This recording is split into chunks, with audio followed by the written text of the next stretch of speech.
Om Devim Prasadam Prantarti Hantrim Yogindra Pujam Jugadharma Patrim Tam Sharadam Bhakti Vigyana Datrim Daya Swarupam Pranamami Nityam Om Shantihi Shantihi Shantihi. O Sharada, propitious goddess, killer of misery and souls resigned, savior of religion in every age, by saints and sages worshipped, O mother kind. Give us love and wisdom, thou, O grace incarnate, to thee we bow. Om peace, peace, peace. May peace be unto us, may peace be unto all. Om Hari Om, Hari Om, Hari Om Tat Sat.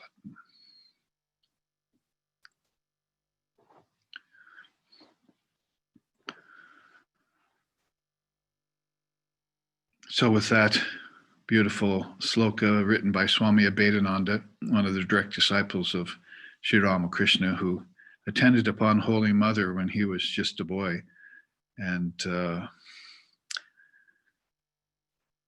was with her before he came to the United States to teach in New York, that one of the centers. We start off this holy day, which is Saturday, and it's also Jagaddhatri Puja day. So it's a very special day in Holy Mother's life because her family worshipped Jagaddhatri. That's the holder of the worlds. Jagad is worlds, and Dhatri means holder or bearer. So that aspect of the goddess is worshipped by Holy Mother's family in Jairambati, where many of us went to India when we visited her village over the different years in SRV. We all have fond memories of seeing where she lived and was born, and where she worshipped, and the houses that were the house that was built by Swami Shardananda for her when she moved to a larger place after the Ramakrishna order was still getting started. So we look back on those days fondly and have a connection with them even all the way here in the West. So on this Saturday morning in Hawaii, on the Big Island, very blustery and rainy, I send you all greetings from the islands and enter into Satsang with you. It's very wonderful that all of us have a way of gathering together in these difficult times. Not that all times aren't necessarily difficult, but the forbearance of all those ills is one of the things that we're called upon to do in this world, in this body. So forbearance is the default zone of the wise, is a nice statement. So that's what we fall back on, but we do so knowing that of our oneness and unity with divine reality, which we call Brahman or Atman, when it takes on coverings like these bodies and this energy and these minds that we are using to express consciousness through.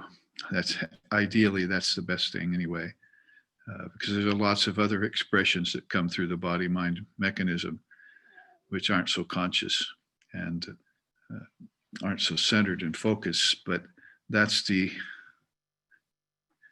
challenge and also the benefit and the blessing that we have with these 5 sheaths, is to try and allow consciousness to come through them clearly and then express the divinity that is at the core and root of our being.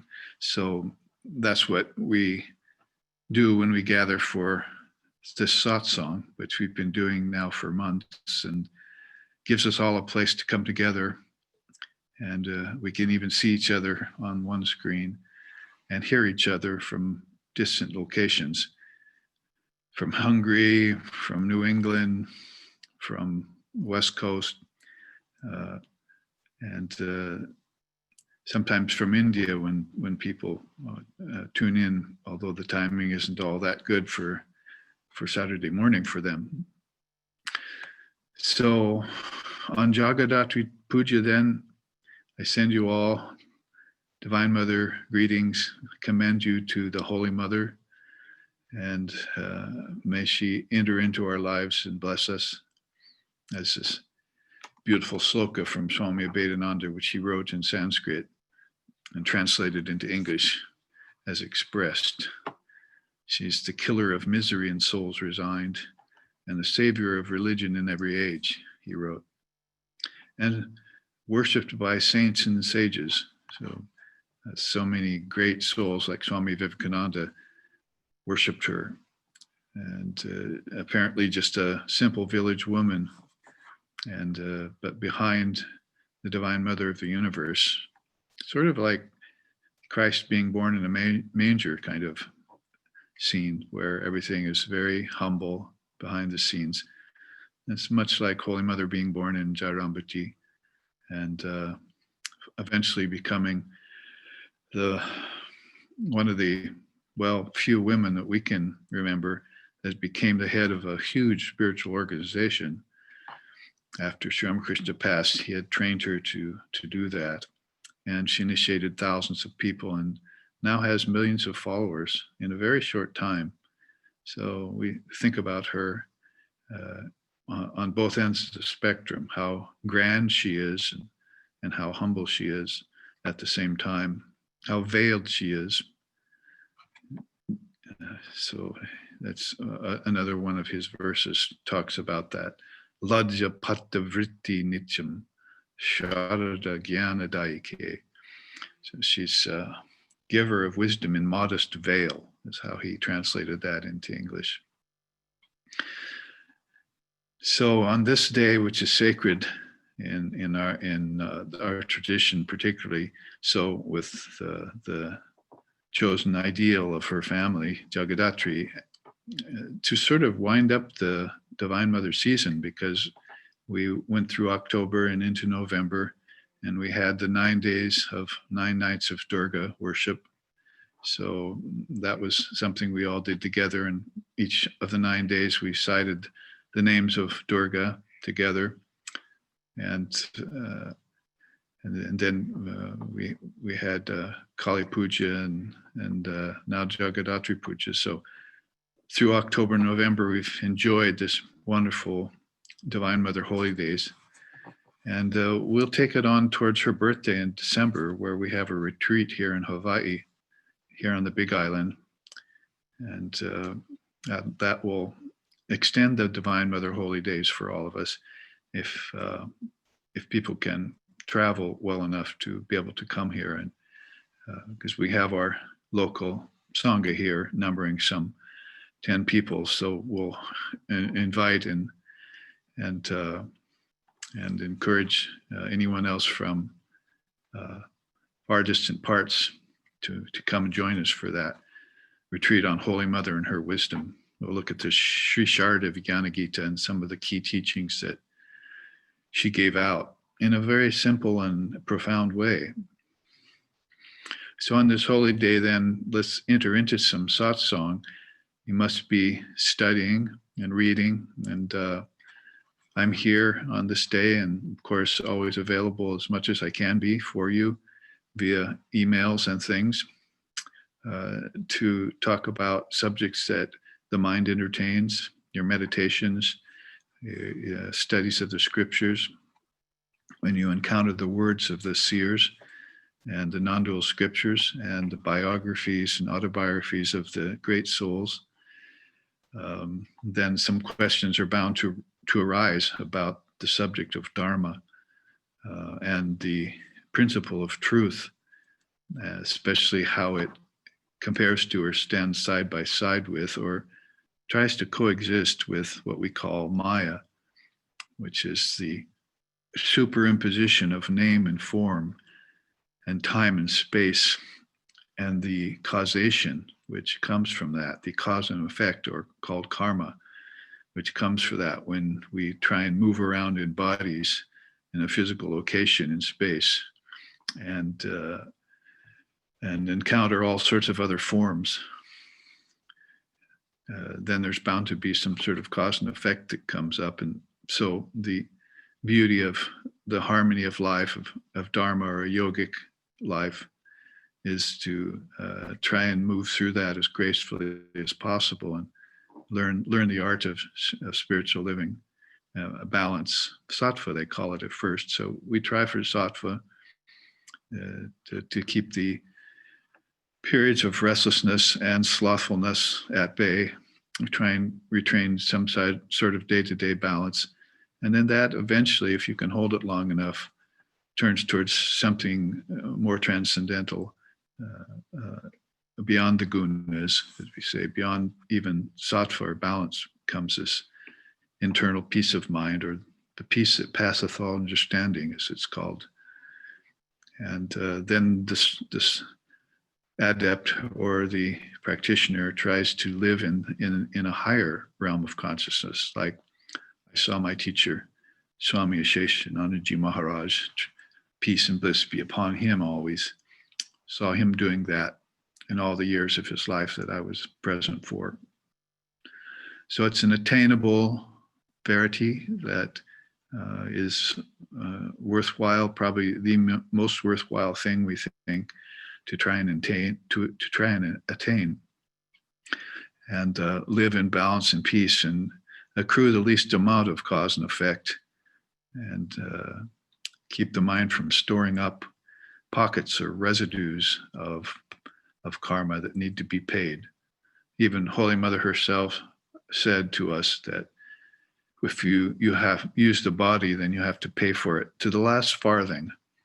A farthing is like a very small monetary increment of money in England. So she had English people there in India at the time. So you have to pay for the use of the body to the very last farthing. So she was talking about coming into relativity and embodying in a form, moving about, and then, of course, at the end of birth, life, then there is passing called death, and then rebirth too. A lot of the God blogs that I've been writing lately, and some of the subjects we've been talking about, have to do with birth, life, death, and rebirth, and how important that is for us to come to know in this day and age. The art of it, rather, has been forgotten. So I myself recently have gone back inside of all of that and restudied the Tibetan Book of the Dead, and have seen how this great art has been perfected by souls who come in and out of the body consciously and who pass away consciously. It's a fascinating subject, but it's also one that we should take it upon ourselves to learn and master, of course, until such a time when we don't have to embody anymore or don't care to. So it opens up lots of doorways, not only towards conscious life, but towards transcendence of bodies and forms, which is very rare in any religion to hear about, that there is such a thing as formlessness, or because even monotheistic religions are really only when they talk about monotheism, in the same sentence, they talk about the creator God. And that's just not the way Indian non-duality thinks. God's not a creator. It's a absolute verity, a transcendental consciousness, indivisible light, and it's its own reality. And then Vedanta follows by saying it's the only reality.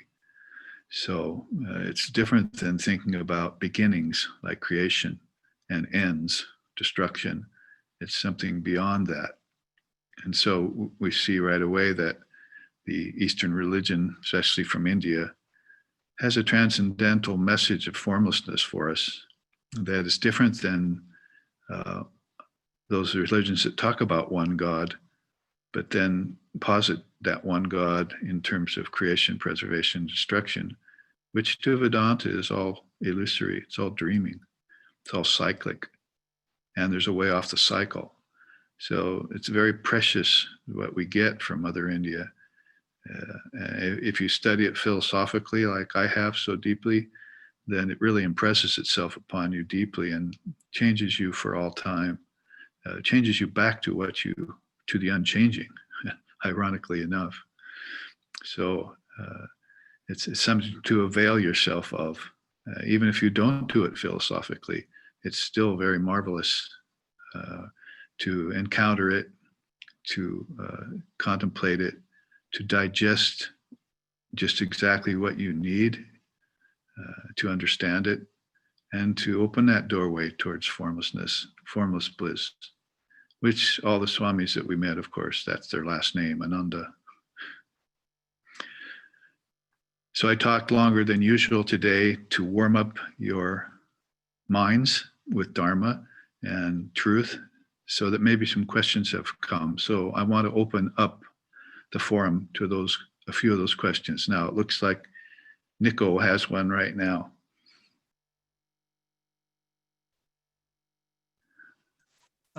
Yeah, you mentioned the Tibetan Book of the Dead, and I've actually been. Can you hear me at all? Can you raise your volume? Yeah, I can just get closer to the microphone because we have to put the Good. camera back a little bit away. That's better. The Tibetan Book of the Dead, and I've been going over the 6-verse poem of the 6 intermediate states again. And one of the lines, it says, "I must cultivate the actualization of the 3 Buddha bodies." And I was just wondering if the 3 Buddha bodies in the Tibetan understanding is the same as the gross, subtle, and causal body that we talk about in Vedanta, and how those relate possibly. Yes, well, it's another great triputi. We always think about, we're warned against um, courting dualities only. Good gives rise to bad, and bad gives rise to good, and virtue gives rise to vice. Vice gives rise to virtue, knowledge to ignorance, ignorance back to knowledge. So you've always got, in the dualities, you've always got this ping pong effect of the mind trying to find some sort of balance again that I was just talking about. So that's where you open up the duality. I mean, instead of just going beyond them, or maybe the way to go beyond them, instead of just trying to renounce them outright, is to open up a third doorway. And in India, that's called a triputi. In Tibetan Buddhism, that's their main triputi, is the triple gem, they call it. Om Tari Tut Tari Turi Swaha, Om Tari Tut Tari Turi Mama, Ayu Punya Gyana Puktin Kudur Swaha is the mantra for triple gem.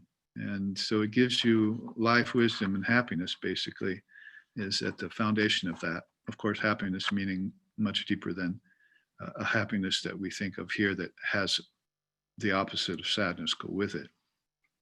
So it's an eternal kind of happiness. So yes, the 3 bodies of the Buddha, the Dharmakaya, and so forth, is all about the actual body of the Buddha and the teachings that the Buddhas give, the Dharma. And I suppose you could make a correlation with that between the gross, subtle, and causal bodies, but it really is more a philosophical teaching that connects you to Dharma teachings, like in the great Mahamudra, the great seal teaching in Tibetan Buddhism is their version of a very beautiful version of non-duality in Tibetan Buddhism. So I would say if you're looking at the triputi of your gross body, which is your physical form, your subtle body, which is your mind, and then your transcendental body, which is your dream state, I'm sorry, your deep sleep state, then you've got another way of looking at it in a more sort of cosmological way, rather than such a more philosophical way, the way the three bodies of the Buddha are arranged. So they're a little bit different departments. It's good to look at cosmology, philosophy, and spirituality as another triputi. So cosmology, of course, immediately in India takes you beyond just looking out into the stars. The word cosmology in Western language and English and so forth in Europe means that you look up into the stars and you look at the cosmos. But that's not what we mean by cosmology in Indian philosophy. You're looking into the inner cosmos. And that's where all the stars and the planets came from ideas in the mind. So you immediately step from the physical into the subtle, or from the body into the mind, and not into the brain, mind you. That's what one distinction we like to make, is that, again, if you look into the brain, you're just looking into some memories, and even if you look into the unconscious or subconscious in Indian philosophy, you're looking into past lifetimes, and that doorway is shut so far in Western psychology. It's not a place you venture or go or understand. It's only the Dharma that can open that door inward to the kingdoms of heaven within you. So the teaching I've been giving around that for several years now is that the mind is the kingdom of heaven within you. And people don't know that because they don't open up inner doorways to it. Those doorways are called nadis. If you're part of the SRV website, the new one, you can look up on the God blogs and see some very beautiful 3-paragraph writings, 3 or 4-paragraph writings that I've been posting daily up there. I probably put some 14 or 15 up by now, and I've got another 30 already written. So they're constantly coming to me, these little short Brahman bites, we're calling them. And I remember one of the first ones I put up was opening connections inwardly. So that means that you sit and you think inwardly and you open up channels in the mind, just like you might go outside and take a shovel and dig a channel from a pool of water to your garden to irrigate it. And you just, the water starts flowing into your garden. So in the same way, you go into the mind and you contemplate and you open up channels towards wisdom. Speaking of the Tibetan Book of the Dead, one of the main teachings in it is that if you want to be reborn consciously, you take up knowledge. And you take up specific select knowledge, it says in the Tibetan Book of the Dead, and you encounter it, you contemplate it well, you digest it, and then you use it to get to the next location, to open up the next womb door, they call it. That is your next lifetime. So that's all done through knowledge. And contemplating it well, knowledge is actually a vehicle inwards. It's not something that you use for making money and just or only. And it's not something you do to become wise or famous or rich or any of that. It's actually a vehicle that takes you back to your source. And that is Divine Mother. She is wisdom. She's the Vakdevi, the goddess of the word. Today is Jagaddhatri Puja, so she holds the worlds. How does she hold them? Through knowledge, through knowing.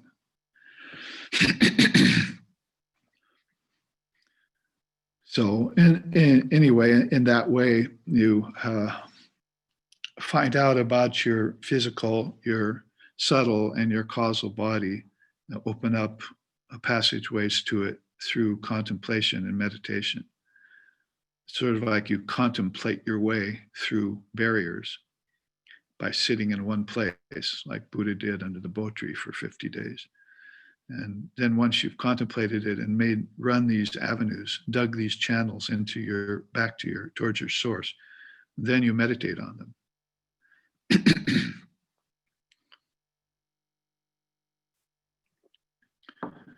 Sri Ramakrishna said, uh, had stories about that process, like you milk the cow and then you let the milk sit, but before you can get butter, you have to churn the milk vigorously. So you churn the milk in a churn, old style, and then after you've churned it vigorously, then you set it aside and don't touch it for hours. You can't even uh, uh, blow on it, can't bump against it, cause any agitation. And then all of a sudden curd starts to float up from the milk. So you can imagine what he's saying there is that you milk the cow means you get this wisdom.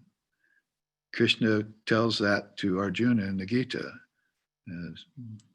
He's the cowherd boy that extracts the milk of wisdom and gives it to the gopis and the gopas. So that milk butter getting process then has to do with milking the cow, getting that wisdom, and then churning it. So that means you agitate it with sadhana. You churn and the milk vigorously. That means your sadhana period. And once you've churned it, then you're supposed to put the milk aside and not touch it for a long time. That's meditation. And then what comes when you go back, you see the butter floating on top of the thin milk. And so that's your realization. So isn't that a beautiful story? How he would take a simple story out of farm life and watch the milking of a cow and liken it to these 3 or 4 stages of how to extract knowledge, churn it with your sadhana, that is, think about it and put it into action, then put it aside quickly in meditation so that butter can come. Otherwise, it won't. So there are plenty of people who have gotten wisdom from the cow, gotten milk from the cow, and then they haven't done the sadhana around it. So their knowledge remains short of getting that concentrated real butter of realization. It falls short of that. So you have to go the whole distance with it, and that will open up these 3 bodies, avenues out of the first body, which everyone's preoccupied with, and into your mind, your mental body, your sukshma sharira, means your subtle body. Your mind opens up. If your mind opens up, and we used to hear this all the time, why don't you open up your mind? That used to mean just open up your mind to things out here. Why don't you learn how to enjoy foods? You don't like foods. Let's open your mind better. So it's always about something outward. But really what the whole implication is that if you open your mind inward, you start living in subtle bliss all the time. You have worlds inside of worlds. The key word being inside. And you go within all the time. And this is why you get ananda or bliss, is because you're just spending all the time in your mind and less time in the world. It sometimes becomes a problem even to come back out to the world when you find such a blissful place inside of yourself. And so you don't become that that productive to society. Well, the monks are really not worrying about that, because society can produce itself over and over again ad infinitum, and it can also produce all the problems that come with society over and over again. So they're just content to be inside and be peaceful and let that peace radiate out and have a different kind of effect on society. Like, say, how about transcendent? So the Tibetan Book of the Dead is telling you how to live a better and better life. But before it talks about that, it says, if you must take a human birth, then here's how to do it. But the whole implication is, don't take a human birth. You may want to reconsider that, you see, or you may want to master the process so that you don't have to again So there's several criterion that they state prior to instructing you how to find your parents on earth, how to select the next womb door into relativity, and what country to be born in. All of this is listed in that, in the scriptures of Tibetan Buddhism, in Kashmiri Shaivism, and some, of course, implied a lot by Vedanta. And Vedanta is a little bit more emphasis on non-duality, but there are several darshanas in India which have looked into this subject of birth, life, rebirth, death, and rebirth. As all being bardos is the word, the key word in Tibetan Buddhism. They're all states of awareness that you go through. So anyway, back to the gross, subtle, and causal body, something you want to explore inside of yourself. And you do it, maybe you could say, more by using the three bodies of the Buddha. That is like the Dharmakaya and so forth. These teachings will help you open up to these, to acknowledging and utilizing these inner bodies for yourself and for the highest good of all beings. What do you say, Abhinaya? What question is forming in that little brain? Well, namaste, can you hear me? Hello? Unfortunately, yes, you can.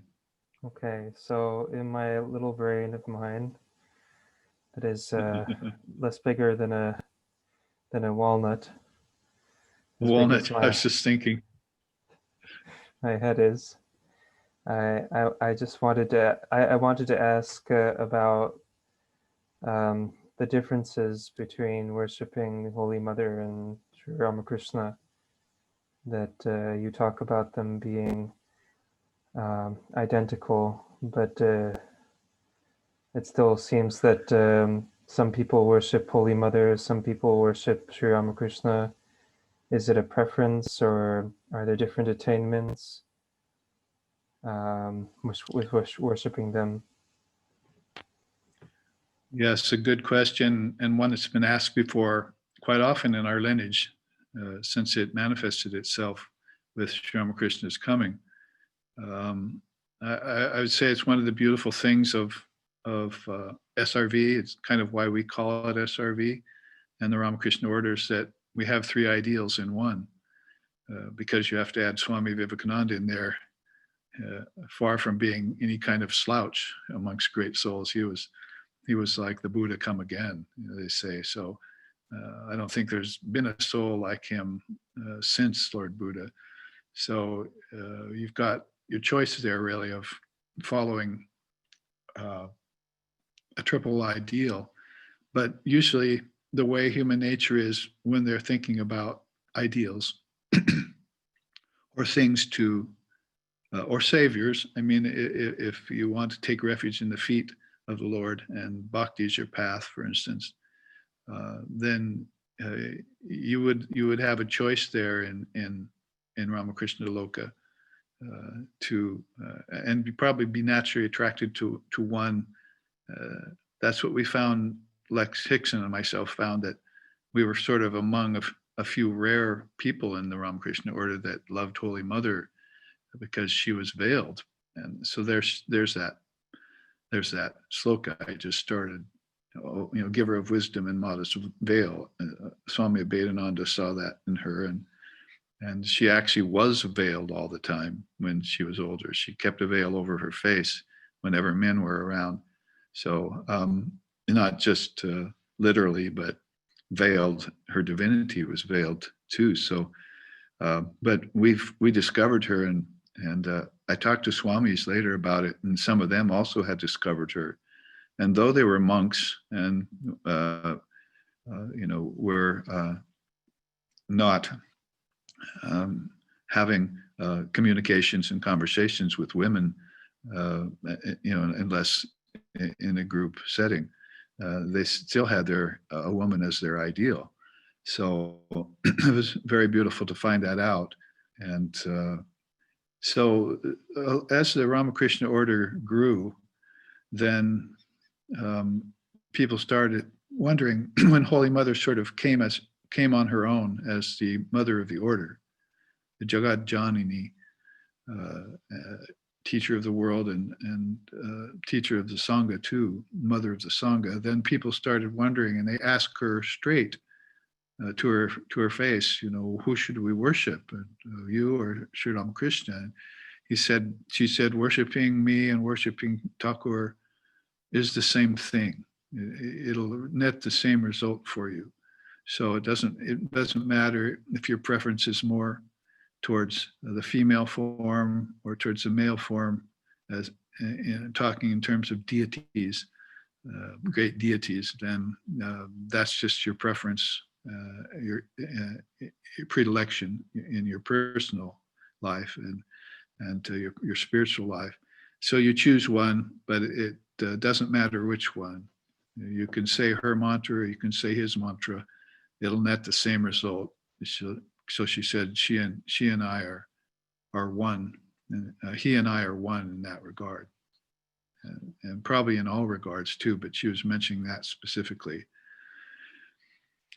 So that was, of course, in my life when I came to my teacher. He asked me at the time of initiation whom I liked, who I loved, who was my ideal, and I was a little bit unprepared for that. I mean, it was obvious that I was there because of Sri Ramakrishna, and that was, the whole order was based on him. But then he made it easier for me. He said, do you like father or mother? He followed it up with a second question. I said, I like mother. And I was thinking of Divine Mother, Kali, Durga. And so he gave me the mantra to Divine Mother. So it's something that in the West, we don't think about much. Possibly if we do think about it, it's so male oriented and male dominated here that we have even less of a chance of finding Divine Mother here in the West, because she's just not put forth as an ideal. So it's very beautiful in India then to find a whole path and scriptures that open yourself up to Divine Mother. And mind you, this isn't just a thing about gender. When we select Divine Mother, it's not because we prefer a woman necessarily over a man. Although back to the Tibetan Book of the Dead, they have specific instruction about that. You take your gender based on what you like and what you don't like. That is, the soul sees couples in union before it takes on a new body. And if it's attracted to the mother and averse to the father, or if it's attracted to the father and it's averse to the mother, it will take its birth according to that attraction and that aversion. And therefore, you have all sorts of gender problems when people are born, and bad choices. You see, bad parent. They say stay away from bad wombs. How do you do that? You have to take some womb. You have to select some gender as you enter in. They say you stay away from that problem by remaining neutral. Neutrality in behavior is the seer's great tool when he or she takes on a birth on earth. So if you see a negative power or a darkness in the womb you're about to take, you can still take it, but you just remain neutral to it. If a womb appears good and the parents appear good, then you remain neutral to it, because it might not be good. So that's just a game of dice you're playing when you get into the world. I mean, look in our own lives, how many of us got the Dharma from our parents? Can I have a show of hands, please? My point exactly. Yeah, well, I mean, your father happened to be associated with the Sheshananda, and I wouldn't necessarily agree with Annapurna with her hand raised, but whatever the case may be, The Dharma means when you really get the Dharma and not just a few words about God. Because I mean, I went to my mother and asked what God was, and she just taught me a silly prayer. She knew about God, but she didn't know the Dharma. So what I mean about countries like Tibet or China or India is that they've steeped themselves in Dharma for lifetimes. They're born with it. They milk the cow and they churn and get the butter. Thousands of people have done that in India. What have we produced? A few geniuses and a couple scientists. Where's our Jivan Mukta? Where's our living liberated soul here? And can you find very many of them even in Europe over 2,000 years? Maybe some saints, but fully realized souls who know the formless, like say Meister Eckhart did, very rare. So this all, of course, begs contemplation, but I went back to the Tibetan Book of the Dead about that particular subject. So one can then select the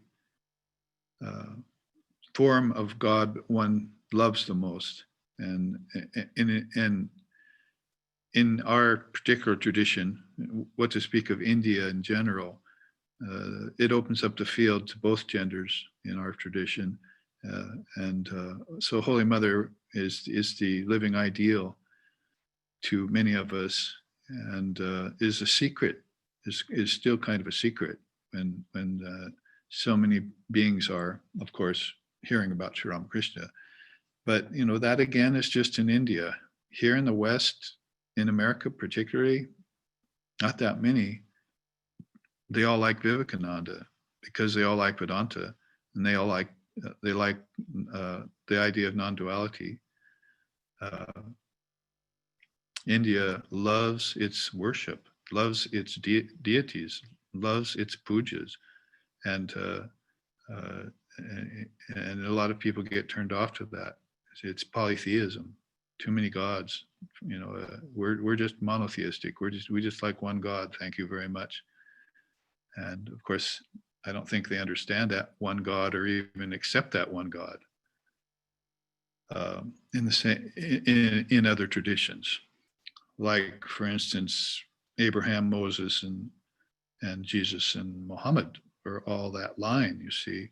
You're talking about Judaism, Christianity, and Mohammedanism or Muslim religion, Islam.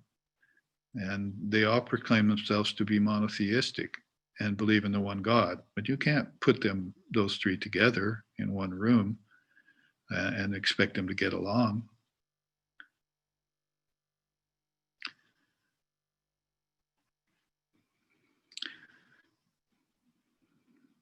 Jehovah, Jesus, and Muhammad, you see, the two of them are messengers and one's an incarnation, the only Son of God. So right away you're having problems between those religions, and those problems even can turn into war. So the one God, that's just a saying here on earth. Nobody's acting like that. So if you, that's why they like Vivekananda here, because you see the possibility of non-duality. Advaita goes beyond monotheism, beyond the idea of one God. And so that's something to churn in your milk churn. You see, that's some wisdom to get from Kamadhuk. You know who Kamadhuk is? Kamadhuk is the cow of plenty.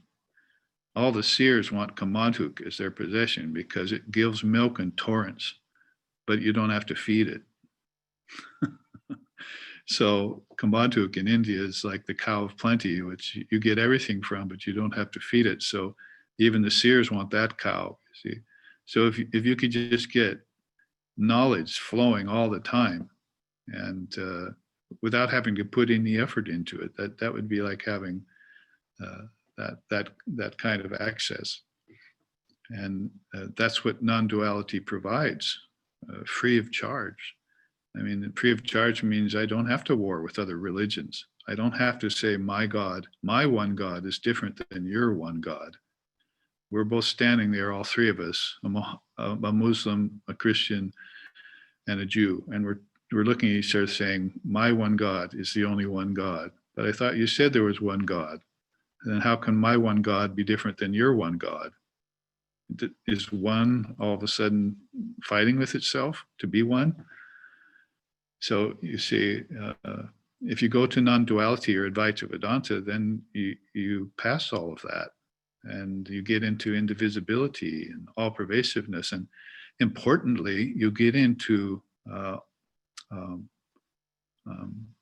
something that's very rare in the world and in religion, called all inclusiveness. If you have one God for everyone and it excludes other people, then how can that be? So instead, you have all inclusiveness is a very beautiful idea or principle in non-duality. It includes everything in its scope. So that's a very unique run of philosophy, probably even beyond philosophy, that I would say, I just wrote a God blog on that. Beyond monotheism lies non-duality or Advaita.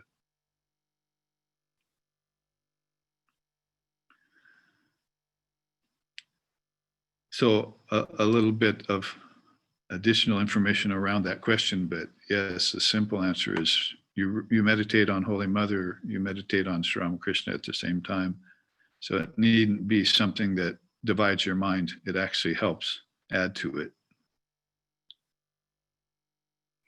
Helps to turn it non-dual. They asked Holy Mother once, well, there's dualists and they're qualified non-dualists and they're non-dualists, and there's so many different kinds of people in India. Who are we? When we meditate Sri Ramakrishna and we meditate on you, who are we? She said, since Sri Ramakrishna was an Advaitist, a non-dualist, you too are Advaitists. So she put it very directly to us. We're lovers of the non-dual, lovers of the formless, of the transcendent. And we can be that because of the all-inclusiveness. We can then go anywhere and do anything and accept everyone, and also reject things that aren't true and aren't real and are narrow. And we have all of that because we are followers of Sri Ramakrishna, Paramahamsa. I told Lex that once, Lex Hickson, I said, everywhere I go, it seems like doors open if I say I'm a devotee of Sri Ramakrishna. And he says, that's, I said, but I'm seeing such narrowness everywhere. People won't accept him.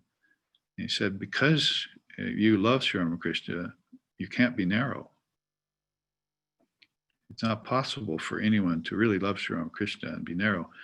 You could broaden that out and say, if you really truly love God, it's impossible for you to hate other religions, to go to war with other people and religions, to disagree. So basically, you have that one love of God, the true authentic love, then it's not possible for you to look at someone from another religion and not love them. When I was with Swami Damodarananda once, I said, I just got off of a Jaima music tour and we were playing everywhere. We played at a Muslim tekka, and we played at a universal church, and we played at a Hindu temple, and we went everywhere and played at all these different places, and everyone really opened their doors, even other lineages like Shivananda lineage and that we played at, and Aurobindo Center and things like that in the West. You say everyone just opened their doors to us, and we got to walk in and sing about divine things, and nobody rejected us. And he said that's because they can't reject Sri Ramakrishna. There's just no way to shut him out or to not accept him. Even if he isn't your ideal, you can't reject him because he's so obviously the authentic article, standing out heads and shoulders above everything else. And of course, I'm prejudiced when I say that, they would say. But again, if you have a non-dual understanding of the whole thing, then you see that you go beyond his form. A lot of religions can't go beyond the form of their Ishtam, but we're encouraged to go beyond the form of Sri Ramakrishna, and because he went beyond the form and realized non-dual reality. He even went beyond Kali and realized formlessness. So we're always encouraged to understand the Advaita Vedanta. It's unique in the world, in all worlds, it's unique.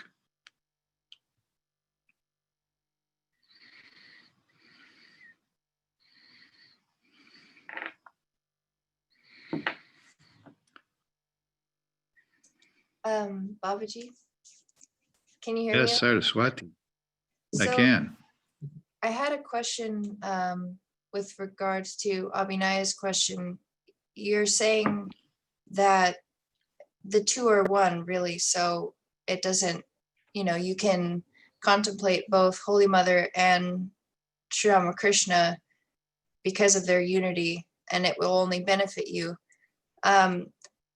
But when it comes to japa or mantra, recitation of the mantra, should you keep those separate? Does it make sense to use the mantra for Holy Mother but be contemplating Ramakrishna, or vice versa? Should you keep the mantra separate? Or I would say, particularly at the beginning, it's best to do that. If you get initiated and the teacher gives you a mantra, you should stay to that mantra. I mean, I've initiated people before into Ramakrishna mantra, and 2 days later they say, well, can I have a mantra for Shiva or Ganesha? Or, they're already running off somewhere, and they haven't even introduced themselves to the mantra of the Ishtam that they're supposed to be meditating upon. So it's better in the beginning to use the mantra as it's intended, to focus the mind like a laser on that one form that you love the most. And in these times, in the West particularly, we're not that informed or versatile about Dharma and about mantra. Although, of course, the names of the Lord are precious to all those religions I just mentioned: Judaism, Christianity, Islam. They're all precious, the names of the Lord. In India, the fact that you get a mantra to repeat over and over again is a matter of purifying your mind. It's not, mantra isn't the goal. It's the means which takes you to the goal, Holy Mother said. So in the same way, the Ishtam is you get to the Father through the Son. They understood that in some walks of Christianity. So that's again how you get beyond the form, beyond the name. As you see, Maya is name, form, time, space, and causality. Well, Mahamaya is also name, form, time, space, and causality, but it's a very, very high level. The name you're talking about is the name of the Lord, and you're going to have to go beyond that. The form you're talking about is the form of the Lord, and you're going to have to go beyond that. If you want Nirvikalpa Samadhi, if you want living liberated state of Jivan Mukta, if you want to get into and merge into the light of Brahman, those forms and names die away there. You can't take them with you. So the real problem here is to say, well, the rich man can't take things with him, right? So if you can't take your riches into heaven. Well, that's not a very high teaching. How about you can't take the form of God into enlightenment? Put that one on for size. And people don't like it because they cling to form. Even at a high level, they cling to form. That's why India has never liked to call their avatars saviors. They prefer to call them exemplars because they know you have to let go of the form of God at some time. But it doesn't mean that you hate the form of God like the worldly people do and the atheists or whatever. somebody who has a demonic nature hates God, hates everything about the idea of God. So that's aversion, and that's a trap too. But you love the Lord thy God with all your heart and all your soul and all your mind, as long as it's in a form. And then the form explodes into formlessness. It takes you through the gate to formless reality. And people of this world in this time are not very versatile in non-duals or in formlessness. They all come here to fulfill their desires.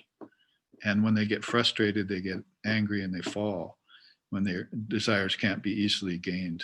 So letting go, detachment, renunciation, these are all things that are impressed upon us if we want to get beyond dualities that are constantly vexing us, and beyond not just lust, anger, greed, envy, jealousy, pride, delusion, the 6 passions and the 8 fetters. You shouldn't have had those in the first place. The Tibetan Book of the Dead said you shouldn't be having those even before you choose the womb that you're going to. Those should have been gotten rid of a long time ago, or reduced to a minimum.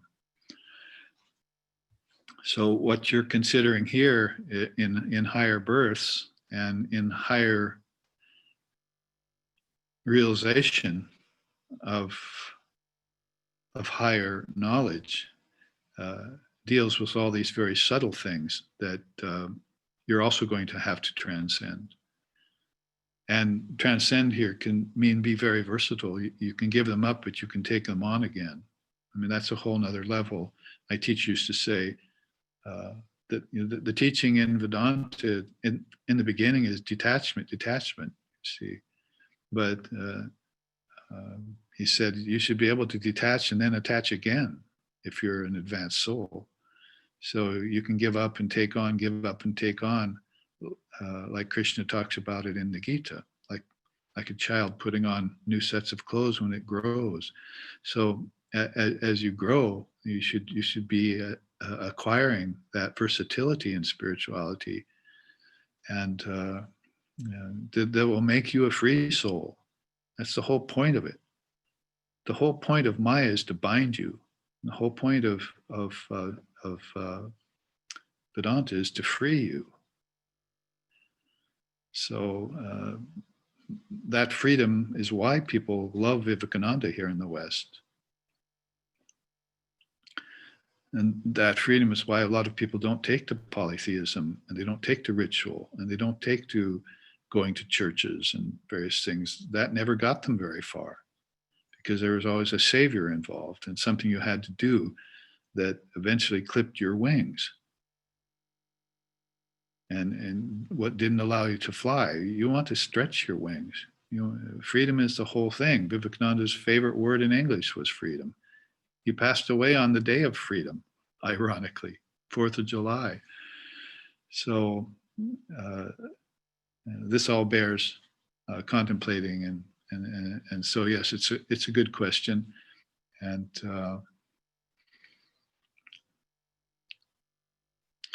I think probably every question that was asked today, I've been answering in terms of non-duality. That's how important it is, and how close you are to it when you're a follower of Sri Ramakrishna. People ask Swami Vivekananda when he came here to the West, who is your guru then? You're talking about how great the guru is in India and how important it is. And he wouldn't talk about Sri Ramakrishna. And somebody asked him why, and he said, because as soon as I start talking about him, they'll start tearing him down. They'll start putting him in a box. Make him into a plastic crucifix or something like that. Sell him in a shop, you see. It's just bound to happen with people. And he said, I want to keep that from happening as long as I can with Sri Ramakrishna. So they'll discover him. They'll discover him soon anyway. It'll be impossible for him not to be known. I mean, 5 million, 6 million people that take him as their ideal right now, that might not be enough. That's less than 1% of humanity on earth that knows about him. but that 1%, yeah, that's going to transform everything else. Vivekananda said, just give me 12 lion-hearted souls and I'll transform the world. And that's what Sri Ramakrishna did with 16. And it's happening in front of us. Babaji, Transforming the world. Transforming the world here doesn't mean making it a perfect place. Remember, we're not into the idea of a perfect world.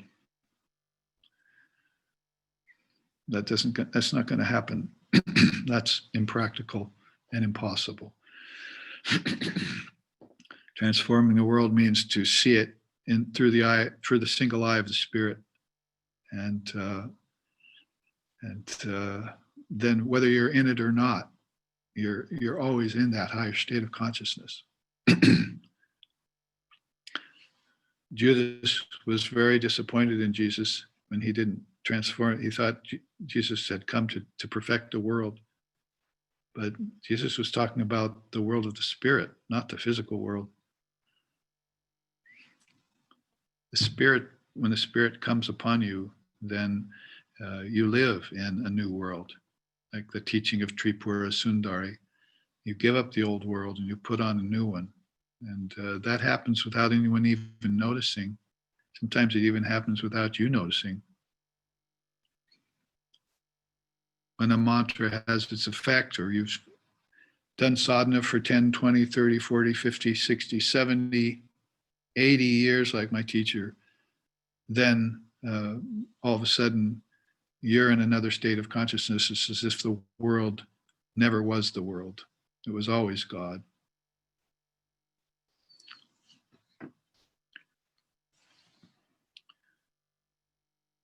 Avinaya, you had something more?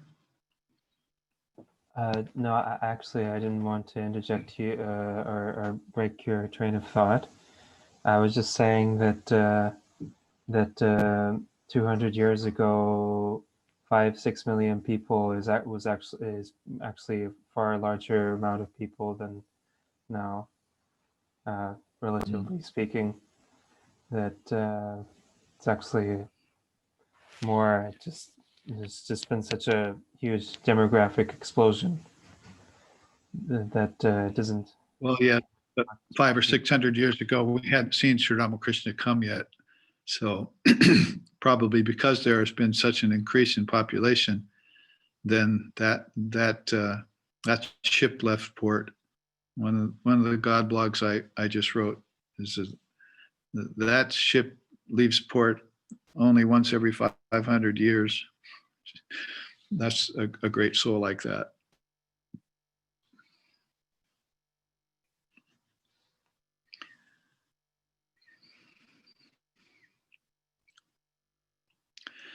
But the point there is that you get to the Father through the Son. So, or in our case, in this day and age, through the daughter. So, Holy Mother has opened up not just for independent women kind of idea, and doing away with suffrage and all of that kind of thing, but philosophically and religiously, it's opened us up to the presence of the Divine Mother in everything, which before her was still very veiled. As is instanced by the way women are treated in India, have been treated in India for so long, and in other countries like the Middle East. So it's a very odd thing that in America you can have so-called liberated women who got to vote and all that, but they just turned into men. So they lost their womanly sensibilities to a great extent. Now over in India and in the Middle East, you've got women that are held under the thumb of male domination, and they don't get to express themselves. So those are the two sides of the coin that fly beyond the face of what Holy Mother did when she came. She showed the Shakti power in everything. She opened it up to both men and women to get free. And through the feminine form of the Divine Mother who was there. So this is why Holy Mother has remained a secret even in her life. even amongst the Ramakrishna order, people are still not acknowledging the incredible role that she's playing on the world scene. And also that the Divine Mother has come in form. O Mother, supreme in human form, granter of boons and of bliss, distress of all souls removest thou, givest them contentment and peace. Thy children who offer all to thee, do thou makest them content and free. O great Mother of the worlds, be our salutations ever unto thee. Written by a man who is a monk. So you have people recognizing the role of Divine Mother beyond gender, beyond child rearing, beyond nature spirits. This is a new kind of feminine, the divine feminine, Shakti power that we're being reintroduced to.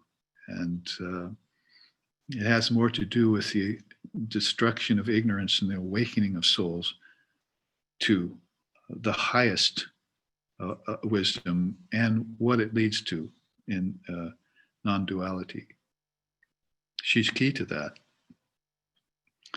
She's Shakti of Brahman. Nowhere except in India is that explained so well. And has it been held for so long for people to see? It's just that it's just so hard to translate something like that down into physicality, into location, into narrow minds. It takes time for truth to wear through dense substances like ignorance.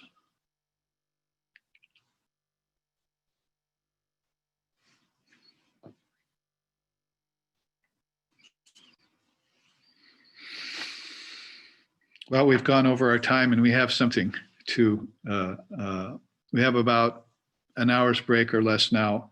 And then those of you who want to check into some of the God blogs I've been writing and explore them with me for an hour, that happens in about an hour. Annapurna, do you want to say something about that? Yes, it starts in 45 minutes, actually. So at the turn of the next hour is when we're supposed to be back. And yeah, if any of you haven't joined yet and you need any help, just email me really quick and I'll send you what you need to know if it's not obvious.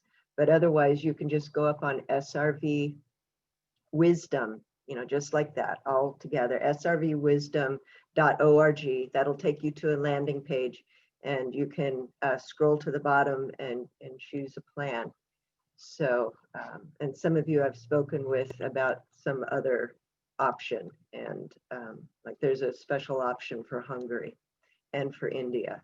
So, but you have to come right to me for that. So, okay. And for beings who are already members, how do we get on to that? Oh, so how you do that is you just get on the site and go to events and go to Brahman Bites with Babaji, click on that, and then you'll see join meeting. Okay. Okay, so we're going to take some Brahman bites in about 45 minutes. So open your mouths and wide and we'll look into these great God blogs. So thank you all for being present for this satsang, and I'll see you soon in live streaming class or next Saturday. Aloha.